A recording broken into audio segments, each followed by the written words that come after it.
Good morning, ma'am. Could you please suggest some important editorials to read today? Yes, absolutely. It's a very important editorial in the Hindu newspaper today, which is about Kerala. So come, let's have a look.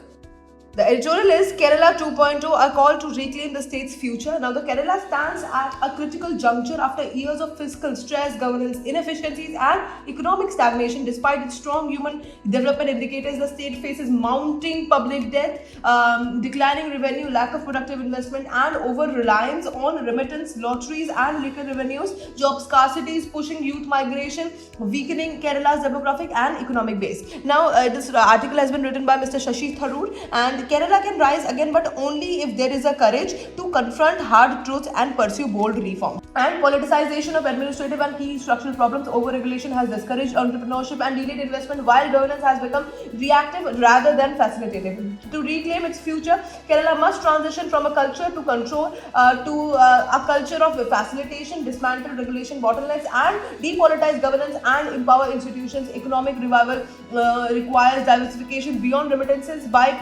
promoting knowledge-based industries, green technologies, agro-processing, maritime and port-led growth, high-value manufacturing, AI-backed biotechnology, ecotourism, and MSMEs. Okay, and environmental sustainability as well, addressing climate vulnerability, public health crisis, drug abuse, and social cohesion is equally urgent. Kerala's renewal, which is Kerala 2.0, demands courageous reforms, consensus politics, and collective responsibility to build a fiscally prudent, inclusive, and future-ready state. Now, let us talk about the list of issues that we have already discussed. Some of the state's resilience on remittances, legal taxes, or lotteries, and an emblem of desperation has become a substitute for sound fiscal planning. Goods and services tax, GST leakages, and inefficiencies in tax collection further erode its revenue base, and the lack of jobs and record levels of youth unemployment.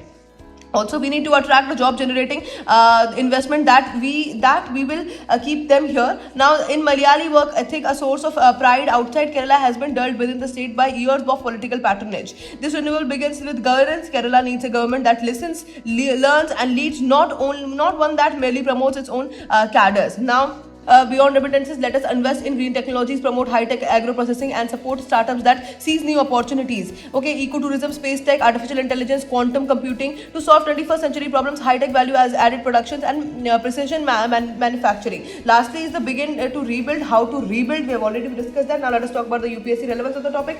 It is highly relevant for GS paper 1, governance and polity. Again, very important for GS paper 3, economy. GS paper 4, ethics, also it is highly important, and for essay paper it becomes highly important. If you want a deeper analysis of this editorial, please go watch our DNA video, and that's it for today. Thank you for watching.